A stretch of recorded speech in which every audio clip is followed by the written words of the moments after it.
All right. Well, good afternoon, everyone. Thank you so much for joining. It's nice to meet you all. Can you hear me? You all right? Is that better? Should be okay. So, thank you for joining. My name is Simon, pretty much known as Yama Gata. Today, we're going to be doing a semi-tutorial on how my workflow works when producing a track for electronic music. I wouldn't call it a tutorial per se, because partly because of the reason that we're not going to finish the track in an hour and 30 minutes. So I'd like this to be interactive, where we can openly discuss, share ideas, okay? And you can stop me at any point so I can explain what I'm doing, and we can gather information from there. By a show of hands, can I know who has some experience in Ableton and electronic music and production? Just by show of hands. Who is an absolute beginner, never touched Ableton? You? Okay. Yep. All right. So first up, we're going to go through my template. So basically, when I work, I always like to have a template ready for my mixdown purposes. It's not too complicated. It's just some things that are preset. So when I add my sounds and I add my instruments, everything is set at the right level where it's supposed to be. Give or take, and I can adjust later. But at least the important stuff is already taken care of. Just to go through it, I pretty much set up a kick channel here, where I can add my kick into here. Give a low high pass filter here to trim off some of the low end. Accentuate or decrease some low mid frequencies to handle the thump of the kick. And also to set the kick at the right level where it needs to be at the mix. In my case, I like it to be set at -10. Then I have a percussion instrument group. So basically, all my percussions go into these groups here, and I can add as many percussions as I want into that group. And basically what's happening here is I have a high-pass filter over here to shave off the low end and the low mids of the percussions, and I can adjust accordingly. And also going to a glue compressor to glue the sounds together, and we'll see how that works later on. We'll go through the play beat later. I'll be using it soon. And this is basically where I can drop in any samples or any drum hits throughout the song right here. And I have a delay set up already and a reverb that you might need in order to put the sound into the right room. We'll talk about that soon. The bass, where I put my bass line, my sub bass, I basically have a limiter to set it at the right level within the mix, which I like it to be at 12.5, which is 2.5 dB less than the kick. And also it goes through a sidechain, and for a sidechain I use an LFO on a multiband dynamics. We'll talk about that later. For my instruments group, I like to use I use this EQ every once in a while to accentuate or to take off mud, for example, give some air, some more breath, adjust accordingly, according to where the tonal balance should be. And then I have it going through a glue compressor where it glues the sound together, and then going to another sidechain, which is different from the sidechain that I use for the bass. It's less harsh, but we'll talk about that soon. This is where I put my VSTs. So basically just a simple low-pass filter over here, just in case I need it for automating, and a high-pass filter to shave off some of the sounds. And my EQ is set in mid-side mode. So I can adjust the frequencies in mono and the frequencies in stereo independently, depending on what I'm looking for. You'll find the same thing in the sample section where I drop my samples, and this is my vocal chain. My vocal chain does not go through a sidechain at all. I don't like the ducking at all when it comes to lead vocals. And basically you have here the necessary functions like high cutting, adjusting some mids, compressing, and also adding some echo and some reverb, which we'll go upon later. Okay. Is there any questions before we start producing? Good. Okay.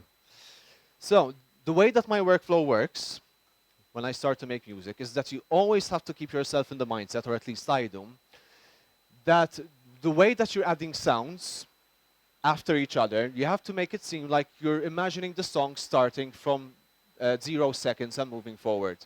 So I don't like to add sounds that I'll be using in the break. I don't like to add sounds that I'll be using in the outro further along. So if I expect an electronic dance tune to start with drums and a bass line, I will start with those. And as much as possible, I will try to start with the most important lead sounds. So once they're done, the song can be simple enough for the rest of the sounds to just accompany that main synth and keep the song simple and flowing from there. Okay? Perfect. So let's jump into a synth.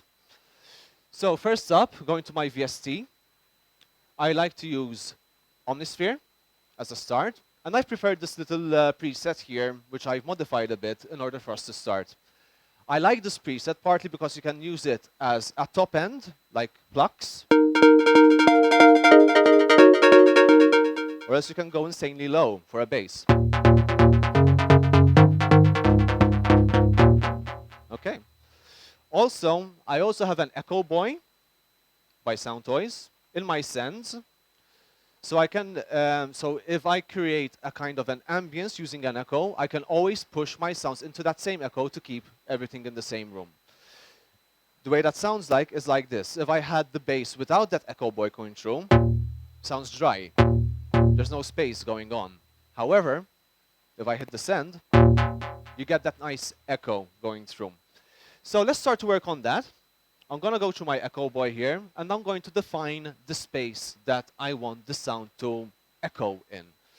So we put some nature into the sound. I'm going to work with dotted on 8 notes. Give quite a bit of feedback. And I pretty much like the memory for today. Let's see how that sounds. I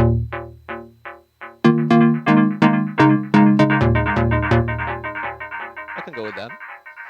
Okay, so let's start adding our bass, or as our synth line, our bottom synth line. So very easy. So one thing that you can do with Ableton, if you don't know how to play piano, you can always set your Ableton to take off all the notes that you don't need to play if you're playing in a certain key. For example, if you want to play in the scale of A minor, I just hit the scale function here, just over here. Choose the key to be A. I want that to be minor. And if I hit the scale option here, the rest of the notes that are not in the key of A minor disappear. And whatever I play here will always be in key. So just a little trick if you don't know how to play piano or you don't know music theory, something that you can do in order to help you. Okay, let's jump into it. So I'd like to play in the key of A minor. So I'm going to go really low with this one.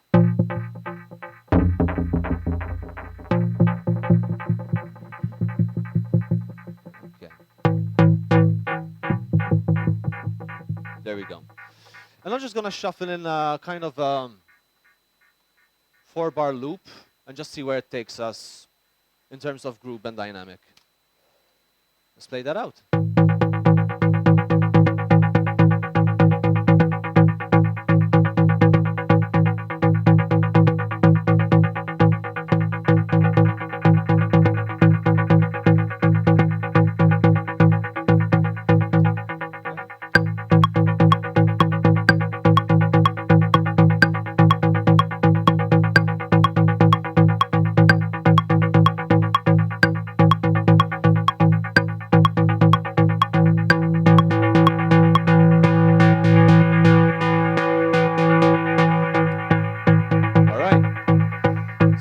I want to be doing is I want to be adding my kick. So I'll be able to have the basis of the song in the low end.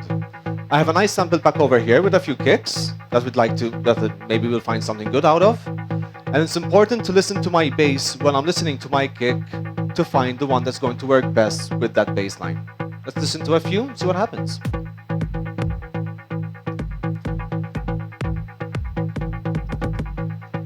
Pretty much like this already. Okay. So I'm going to put this into my kick channel, just over here.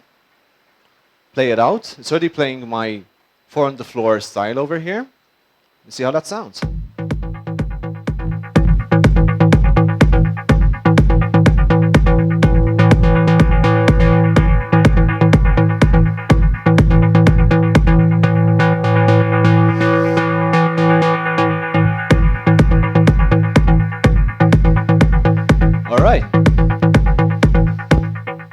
So any questions or any ideas so far? Feel free to stop me at any point that you'd like, guys. Okay, quiet crowd. So I'm going to duplicate my synth. Now actually, I'm going to work on some drums. And I'm going to introduce to a nice little plugin called Playbeat. So Playbeat here is basically a tool in order to create and articulate your drums.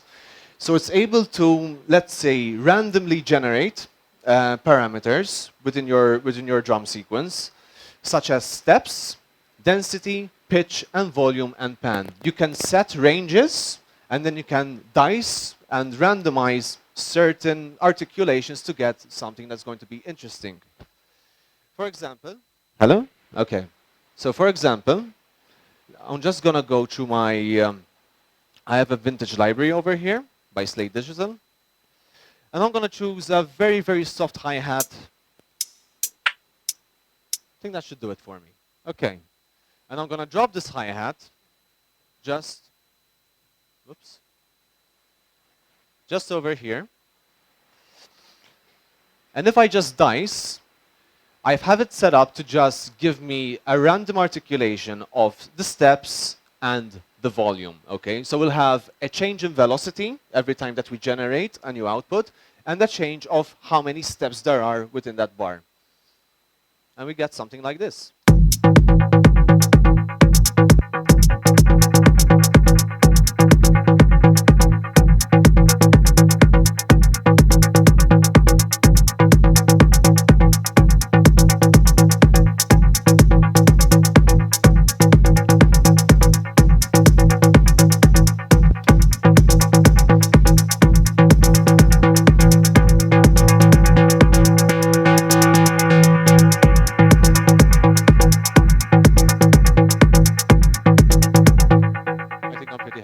Hello?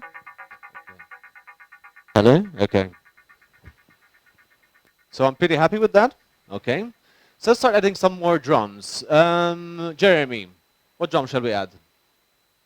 What drum shall we add now? Shoot. Whatever you want. Snare? Snare or clap?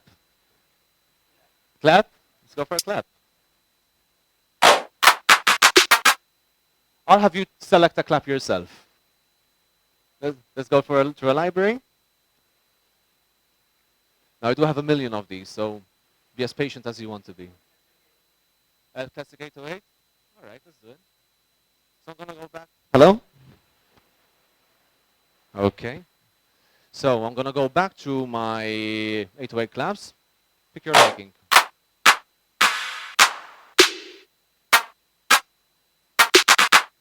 This one? Okay, that's good.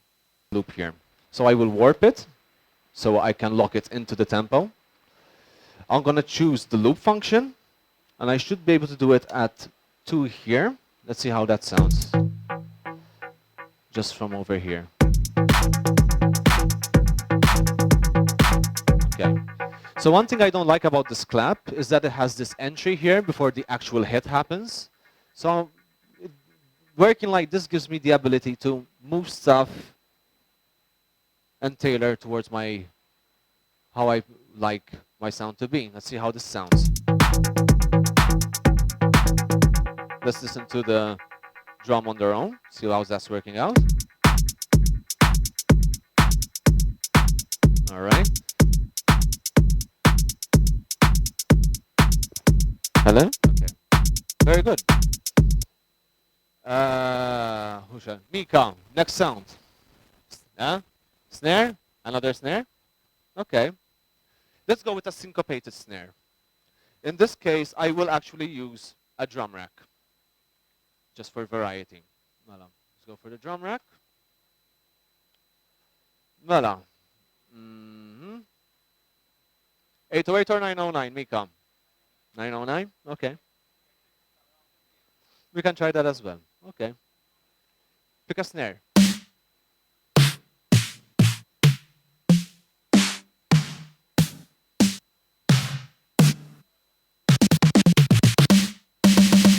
Okay. So let's drop it into the drum rack over here. And we're going to layer that snare into that clap. Okay. Now I feel that snare has a bit too much release on it. It extends a bit too much next to the clap. So basically what I'm gonna do is I'm gonna shave off some of that snare and fade it a bit so it sounds a bit nicer.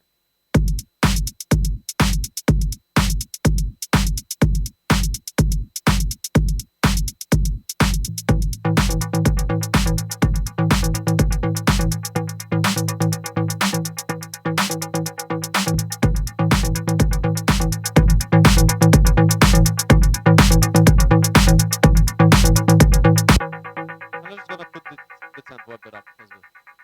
Ah, offbeat hi-hat. Ah, okay. I got you. I thought you said that my hi-hat was offbeat. Okay. Let's do it. Let's do it in the drum rack. Why not? And since you made the suggestion, you pick a hi-hat. Open or closed? Open. Okay, 909, 808. Okay. Pick one.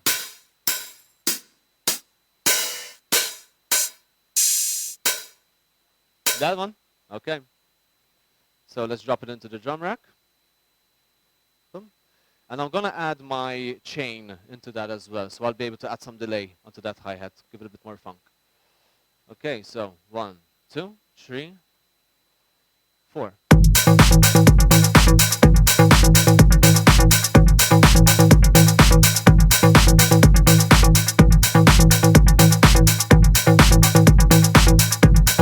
And I am going to shorten the release on that as well. So we'll fade it in, cut a bit out, and see how that works.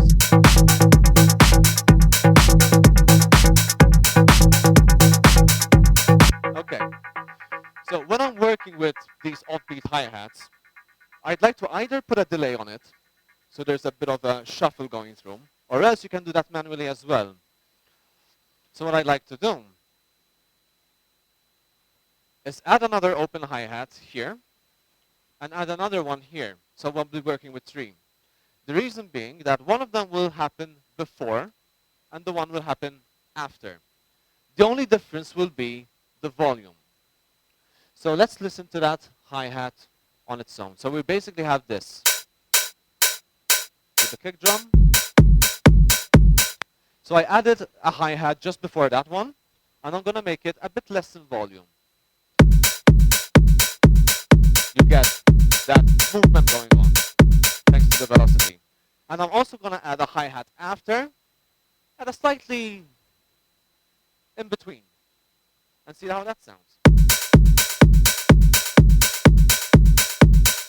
I feel it works better than a delay because you have more control over the velocities in that way. And let's listen to what we have right now.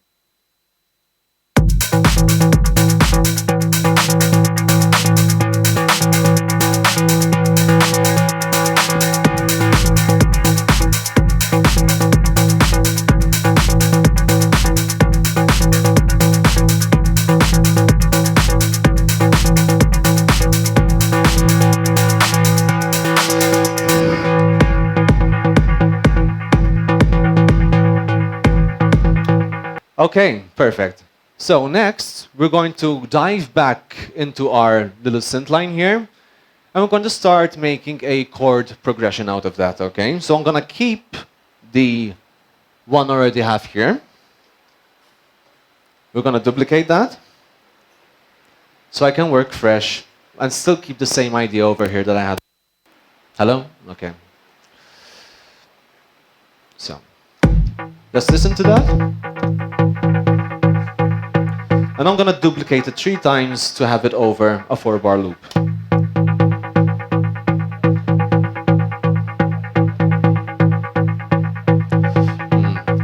And I'm just going to mess around and see where I can go with this.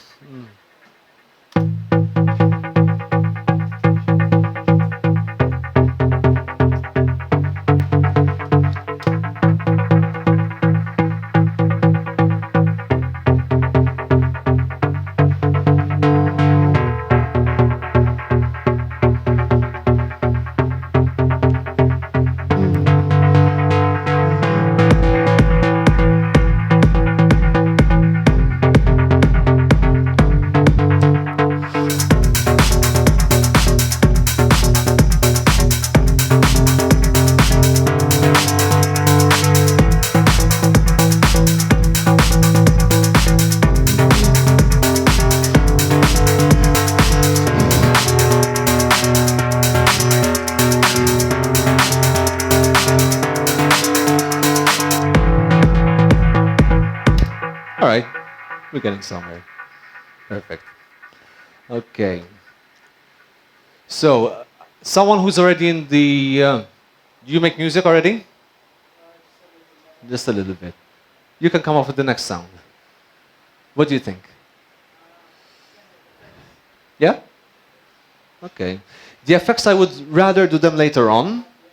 Not at the end, but as soon as I have more sounds, in that case. Right now, the aim of what I'm doing in the initial stages is just adding ideas and adding sounds to work with, and then leave the minor details later. I don't like to jump back and forth from being technical to being creative, from mix down to sound design to arranging. I'd like to keep everything kind of structured, one thing after another. Yes? Okay. So basically, you have a drummer, and he has a hi-hat. Now, you ever seen them? They're like two plates on top of each other, going like that. So when the hi-hat is open, it sounds like this. Pretty much. You have that sustained, really bright sound. When it's closed, it's less sustained and softer. This is when the hi-hat is closed. You can do. One thing I will tell you is that you can never, that in the natural world, you can never have an open hi-hat and a closed hi-hat happening at the same time. Because it's the same instrument, but just some food for thought. You don't have to actually follow it, but it does help for the natural sound when you're actually working with it, in this case. Any other questions? Good, okay.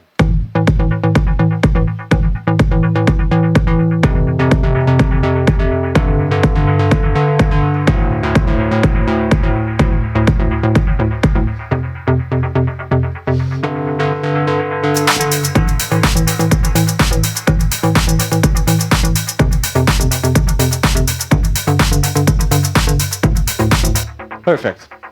Okay, so next on the agenda, what I would like to do today, let's go for another synth. Yes. So this is something that I really want to show you today. So for this particular tutorial, I'm going to be working with the same sound. And now we're going to add a sequence on the top of that original sound. So I'll be working with this. So I'll be working with the same sound at the higher registry, okay? And I'll be working in 16th notes. Now this, as it is, sounds boring as hell. There's nothing going on. There's the sidechain working, that's okay, but it's just... Okay. Now there are ways that you can make that a bit more interesting. And it's actually stuff like this that differentiates from your song being too boring or interesting enough. It's these small details. I like to work with velocities. Now to show you another trick on how to have your computer randomly generate ideas for you, for velocities, we're going to be using that patch that I just deleted, but I'm going to set it up from the beginning so you know how it works. So I'm going to drop a velocity MIDI effect over here, and I'm going to set the mode to be as fixed. And I want that to be exactly in the middle at 64. Okay? If I accentuate the random, we basically get this. So basically what this is telling us is that whenever I play a note at a certain velocity here, it will randomly choose a different velocity, and the range of velocities that it will choose is between here and here. So it's not too high, not too low, and the reason being because I still want to have control over my cutoff. Okay? So if I had to listen to that now with the velocity on, generating random velocities for me, we go from this to this.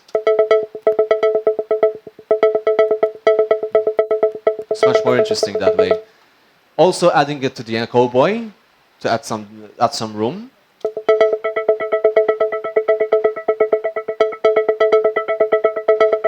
Okay. So the question you're probably asking yourself is, at this point, I'm just have this MIDI clip playing velocity at random throughout the whole song. And you want to be able to be able to extract those velocities so you can have them static in your arrangement. So the way you do that is this. I'm going to add a MIDI channel right next to it. And if I go to my inputs and outputs over here, I'll be able to select the MIDI from. So it's basically from where this channel is taking MIDI data from. And I'm going to select, in this case, I would call this VST2. And if I select VST2, you would notice that if I hit the record function here, you can see the different velocities that are being played here, being sent here. So basically all I have to do is record. And if you see,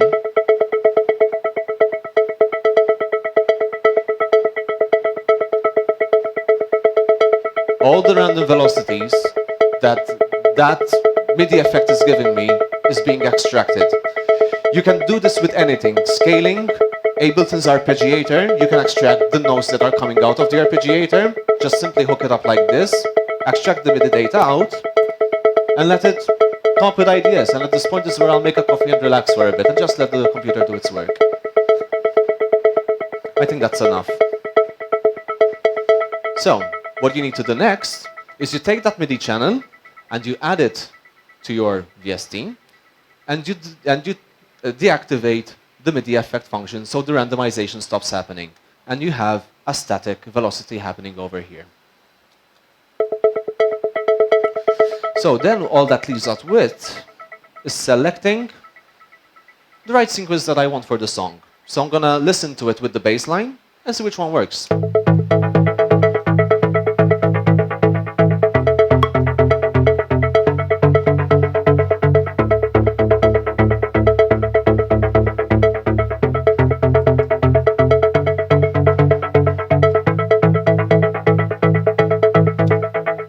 I like this one. Let's hear it.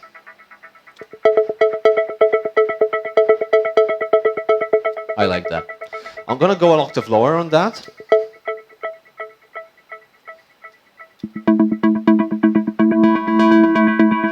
And I can also take notes with different velocities, like for example this sequence, and layer it on top. So I have notes playing on top of each other at different velocities.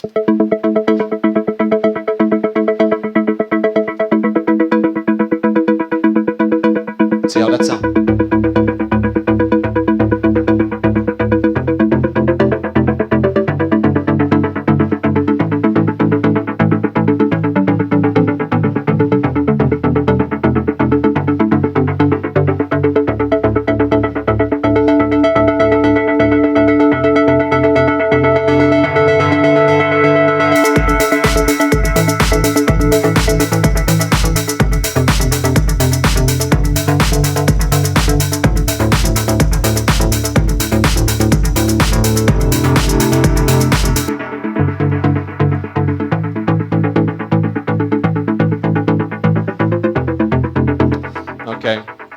So what I'm going to be doing is, since I have a chord progression here, this is going to give me a bit more work.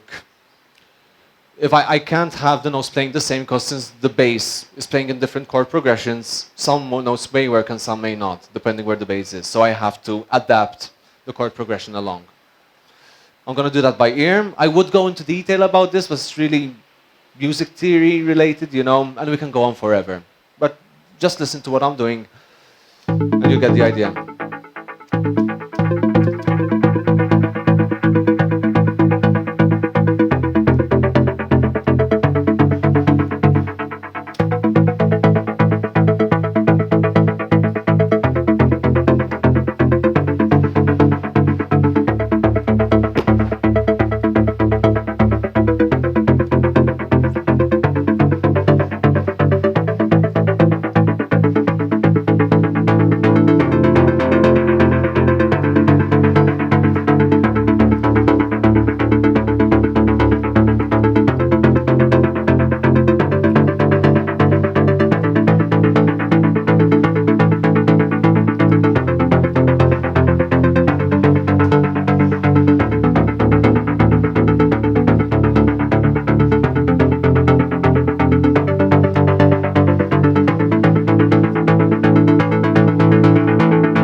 How's that sounding for everyone?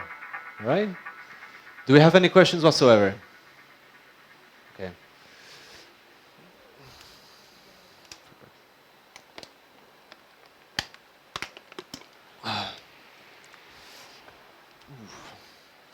Okay. So, who's next? Who said everyone's made music? You said, right there. Yeah, you. What sound would you like us to add next? What's your name, sorry? Eman? Thomas? Nice to meet you, man. A pad. Okay. Let's do that. So, I'm gonna duplicate my VST here. I like to duplicate so I keep my chain always here. I'm not gonna use the velocity in this case. And just for the sake of today's tutorial, I am just going to stick to Omnisphere today. So, let's go to our pads. Pretty much like these.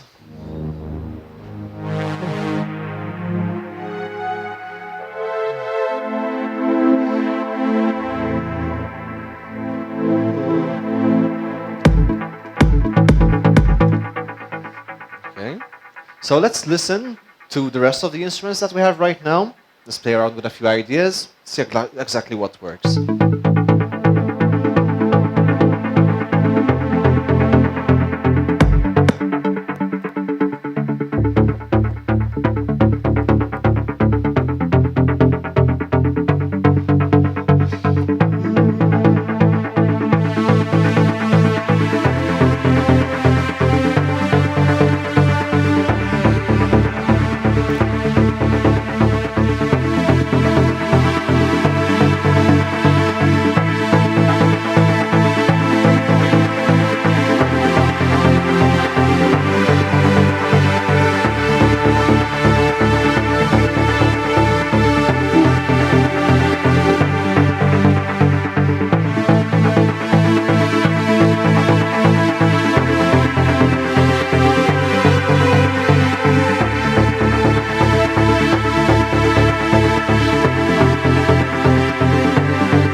Let's see if that works. So I recorded a few notes over here, and let's see how that works with the rest of the sounds.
All right. Everybody good? Any questions? Go ahead.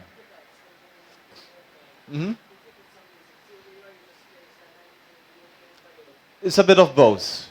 I have a pretty good ear, so pretty much if I have a note in my head, I can just play it straight away. So I just kind of feed it in, you know. It depends on the sound I'm making. Sometimes I would draw it manually. Sometimes I would just feed it through. When I'm working with pads, with something that has to be evolving and always moving and kind of going up and down, I like to do it by hand.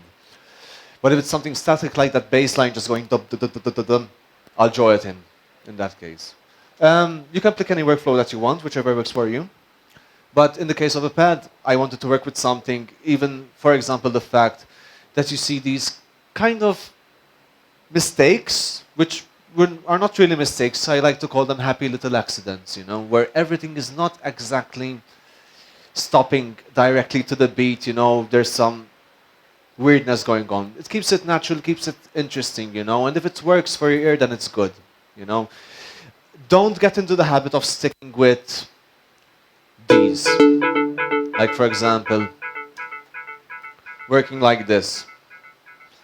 So this has to be here, this has to be here, this has to be like this, you know. Especially when we're working with pads, something that's going to evolve. Give it time to breathe, sustain a few notes. You can have, for example, this note sustained along the whole way, for example. Just see how it feels, okay? If I'm working with this kind of sound. If I'm working with a bass line, I want that to be smart in that case. Any further questions? Okay. Bam bam. So, Mika, ħarġan dura lik, bro. Uħan dura lik għax inti wieħed minnhom kan nisnaf x'isimkom minnkom kollha. Vocal? Okay. So, we're going to work with some vocals. And for my vocals, I actually have a singer. She lives in Ireland. Her name is Laura. And pretty much the way that we work, we have met a couple of times and worked together intimately. However, she either sends me vocals, she has a recording studio, she sends me vocals and I find music to go with, or else I create the music first, I send it over to her, she record and send them back to me, we can do the mix. So actually she sent over a vocal to me about a month ago, which I have actually used in a track which I finished a couple of days ago. But for the purpose of this tutorial, I'd like to see how it goes with this. So I think I hid that somewhere in my computer. Okay, right over here. So, find the right spot, and I know that we recorded that at 124 BPM. So we should be able to start from this. Now, you need to understand that when she sang this vocal for me, she sang it in a certain key. So it's not probably going to be the same key that we're working in this project, so I'm going to have to transpose that vocal. Might sound a bit synthetic, but you get the idea. In the real world, I would work with a vocal which is recorded in exactly the same key. However, it might be in exactly the same key already, so let's see how that sounds. Right on track. It is in the same key. Okay. So let's see how that sounds. Right on track, traveling light with a heavy heart. We move forth and back. Someone arrives, others will depart. And it's all by design. If we don't read the signs, we'll never start. It's all by design. Read the signs, and we'll never part. How many times?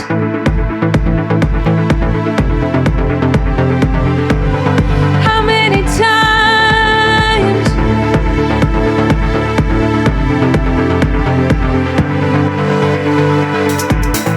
In the dark, the end of the tunnel holds the light, and there's a tiny spark that brings us together and then divides. It's all by design, all the rules are defined, how we leave a mark. It's all by design, read the signs, and we'll never part. How many times? How many times will this gravity push us down, round and around? Turn all the floors, it's a Okay.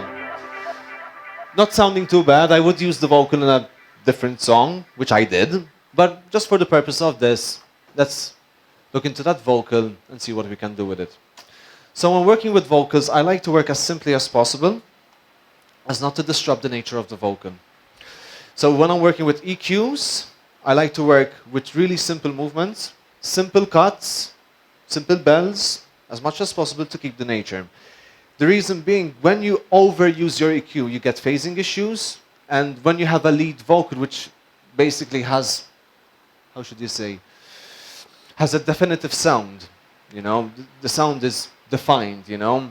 Any problem that you have in your EQ is really going to break that because it's easily noticeable. So keep it simple. And first thing you'll want to do is the low cut. So we'll look. Right on track, drop. Let me just disable my compressor here. Okay.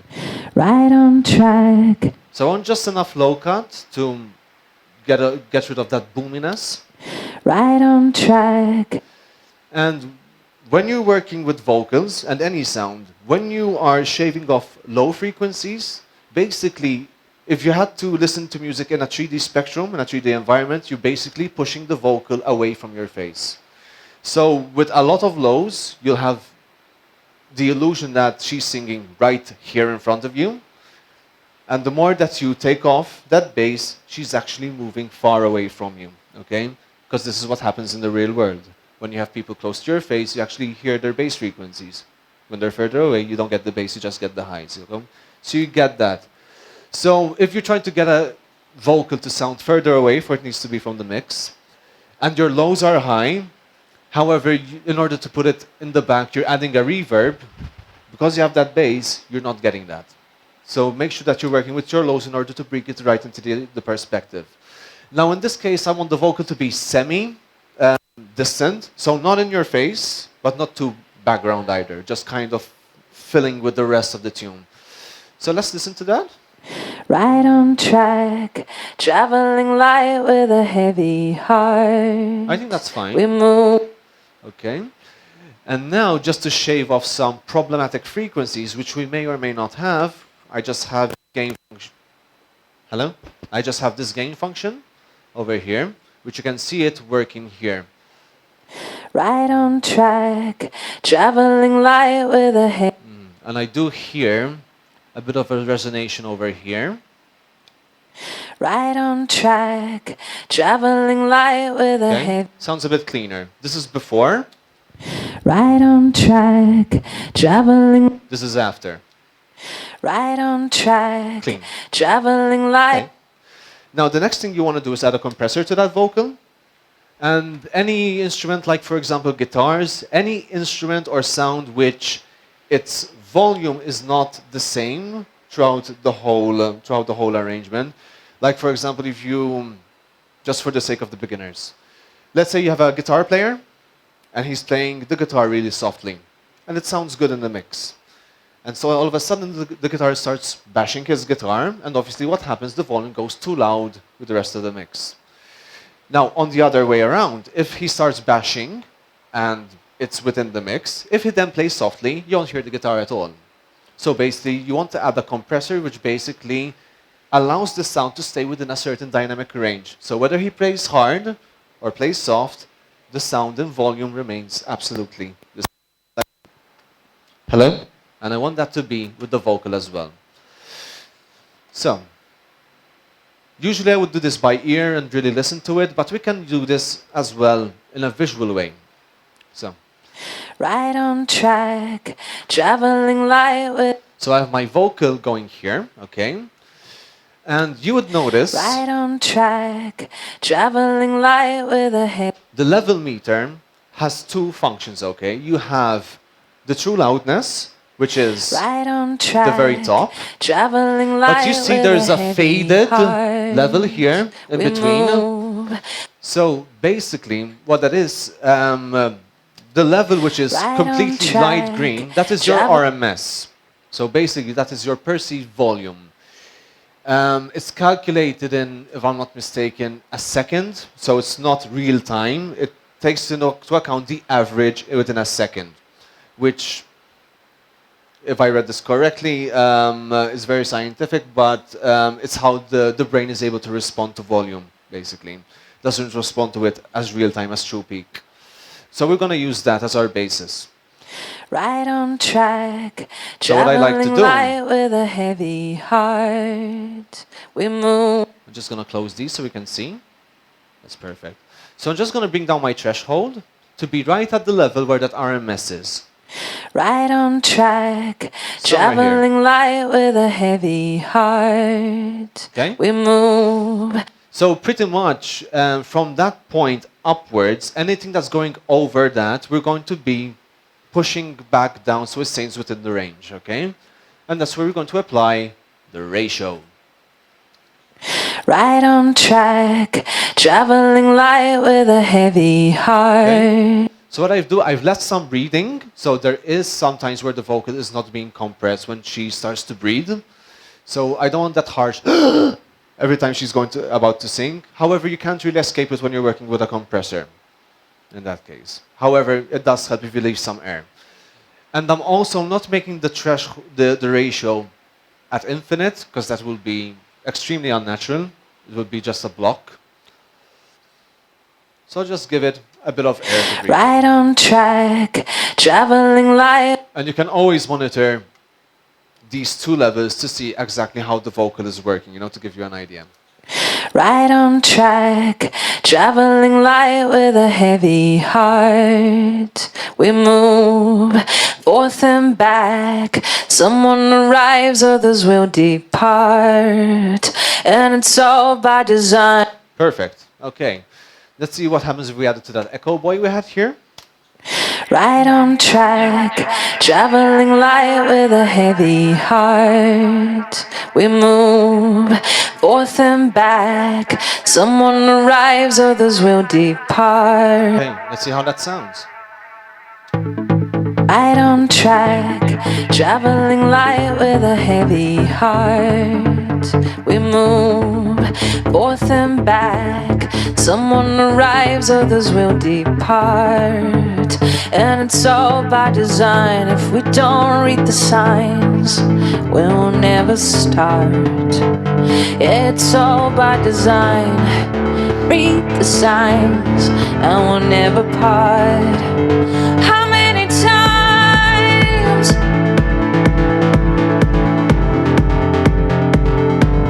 How many times?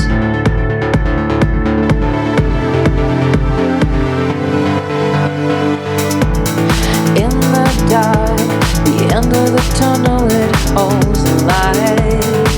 And there's a tiny spark that brings us together and then divides. It's all by design, all the rules. Just one more thing I would add to this vocal in order to kind of blend it into the mix is this is where I would use a reverb. Very softly. So it's like I like to use a reverb mostly to kind of blur my sounds, if that makes sense. So it's kind of smudging them, into your mix to make them really, really, really sit well. And I don't like to use too much, just enough for it to sit. Right on track, traveling light with a heavy heart. We move forth and back. Someone arrives, others will depart. That should sit better. Right on track, traveling light with a heavy heart. We move forth and back. Someone arrives, others will depart. And it's all by design. If we don't read the signs, we'll never start. It's all by design. Read the signs, and we'll never part. How many times?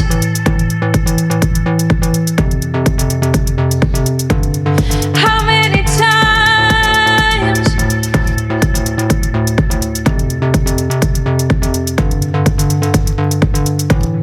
Whoops. Okay. So any questions so far? Mika? All right, guys. Very good. Okay.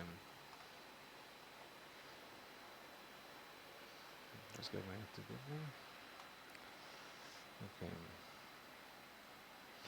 Okay. It's really funny. Just to kind of. This is my fourth seminar that I've been doing so far, and I gotta tell you guys that every time I do a seminar, it's always the same. I am absolutely fucking terrified, all the time. Um, um, it's teaching. I should say. See, this is me being terrified right now. You know, just blabbing out of nowhere. You know. However,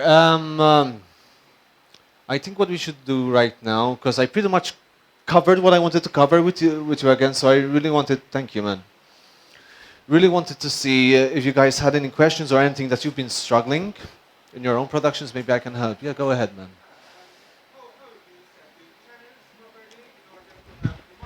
Uh-huh. Okay.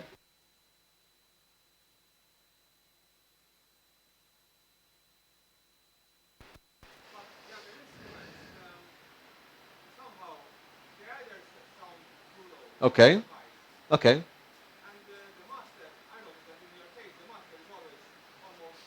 That's because I have a limiter on.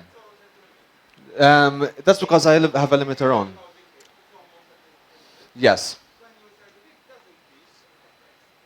I'm using a limiter on my channel, so it doesn't allow the sound to go over minus 0.3 dB. However, I do have a switch to turn that off. Yes, that's just on the master. Now, usually, I would make music at the minus 6. So if I had to play it right now, it should be at the minus 6 with that off. Right on See? track. The reason being why I do this is when the song finally gets mastered, they push it through a compressor. So basically what's happening is they're pushing the sound over that minus 0.3 dB and then pushing it back down.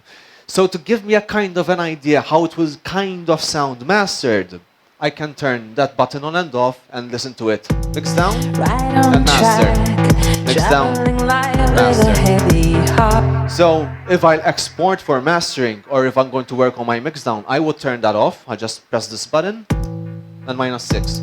Right on track. If I want to hear how the compression is working potentially when I give my track to my mastering engineer, hit that button. Right on track. Traveling light. Now, to answer your question, to keep yourself at the minus 6, what I like to do is basically my rule of thumb is keep your kick at minus 10, not peaking at minus 10. Actually, I'll tell you what. I'm gonna go through the actual song I finished with this vocal, and let's go through a mix down. Is that okay? Okay. So basically, you're gonna have a ready version of this, you know, with that vocal, and I'll go through my mix down, how it goes.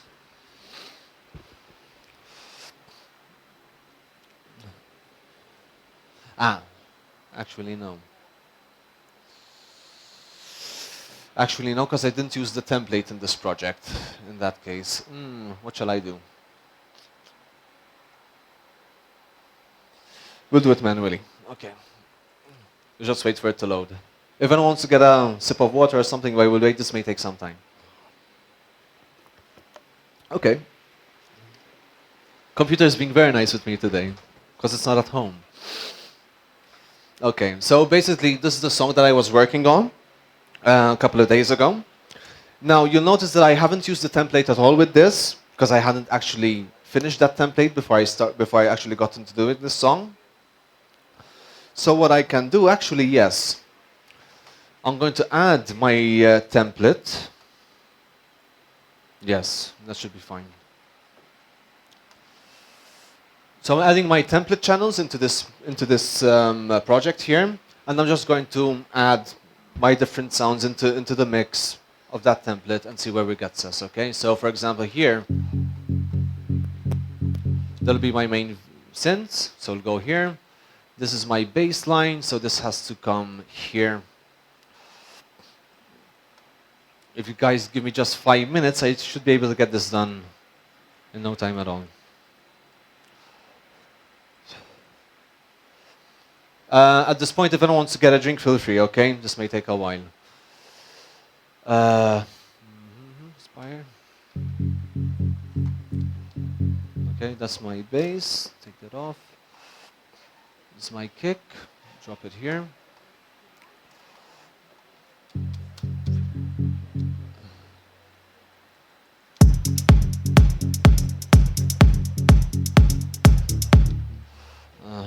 These These are my drums. They go here.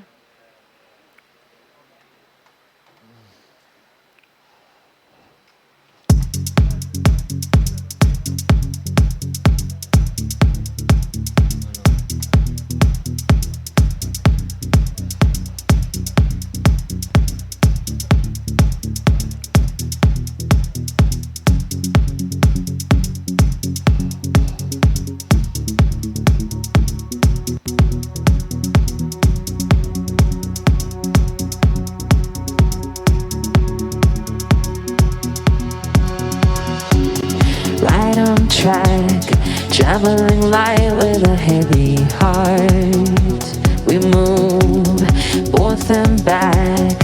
Someone arrives, others will depart. And it's all by design. If we don't read the signs, we'll never start. It's all by design. Read the signs, and we'll never part. How many times?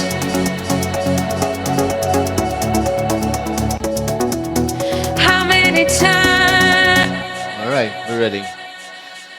So basically what would happen is that at some point in the song I would end up with something like this. Okay, so basically I added those sounds into my template for exam purposes. So I have my kick over here. You with me, man? Okay. So I have my kick over here. I'm gonna set that.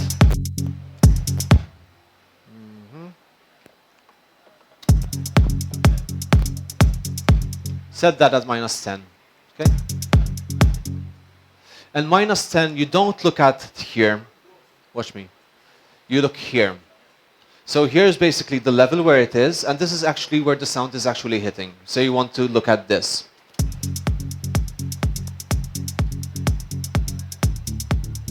Okay. So once I have everything in my percussions using my template, the way that I've done it is this, is that first it goes through a limiter, and basically I make sure that the sound hit the 0 mark just, okay? This basically gives me a way of making sure that the right amount of sound is going into the globe compressor so it works well. Because obviously when you're working with compressors, depending on how much volume of sound you're giving it before, it will change how the sound is going to be affected afterwards.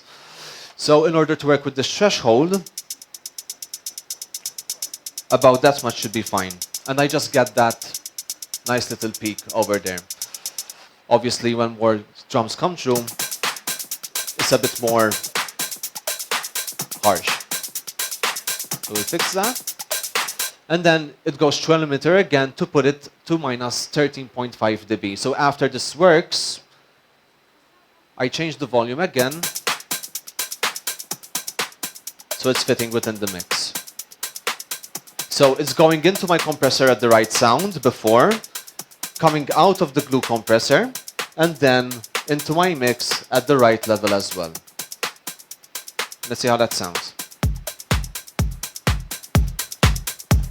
Okay? And you can see here we're not peaking. So my bass, same thing, and I like to have that at -12.5 dB.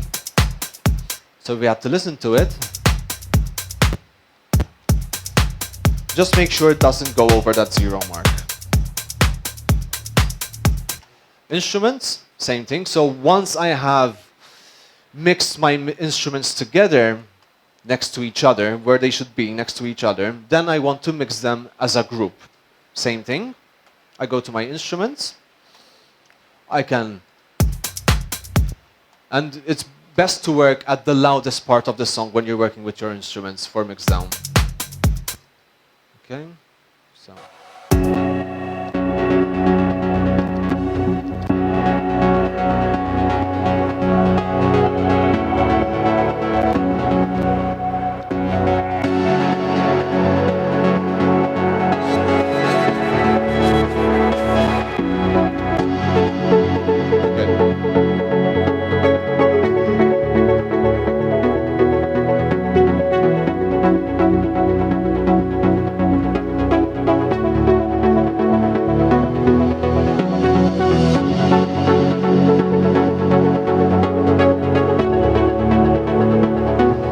And I like to be, when I have my compressor working after that, I want my instruments as a whole to be at -9.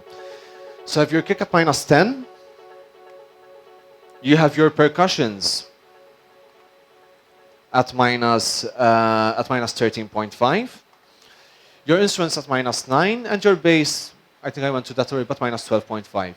And then the vocals, I just adjust accordingly. Whether they should be at the back or at the front, I'll adjust that manually. But if we have to listen to it now, we're going to have a very good indication of where it should be. Let's listen.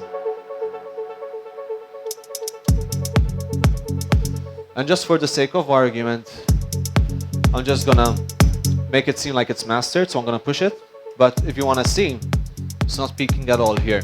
Staying at -6. And even if I go to the loudest part of the song, still okay. So that's it.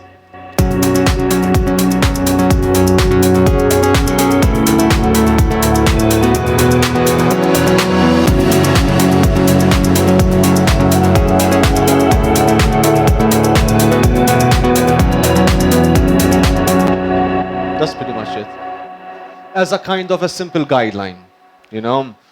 I like to work with this template like this because it enables me to, how should you say, preset myself. So I have indications of where I need to hit. But obviously every song is different. So I might put the bass a bit up slightly, 1 or 2 dB, depending on the song, you know. But as a rule of thumb, I work with that template as a mixdown. And then, obviously, mixdown does not just come into take into consideration your volume. There's EQs, cleaning your sounds, compressing, setting your stereo image. So it's a bit more than that, you know. But as where the discussion of volume is, where there should be the mix, so you'd be at the right point to send it over to a mastering engineer. This works pretty well for me, man. If you want me to send you this template, I can give you my contact details when we're done. I'll send it over to you. And this goes for everybody, okay? Anything that you need from my end, any templates, any ideas, you just hit me hit me up after the seminar, and we can have a discussion about that. Okay? Perfect. Is there any further questions? All good? All right, perfect. Well, I'd like to thank you all for your time today. It's been a pleasure showing you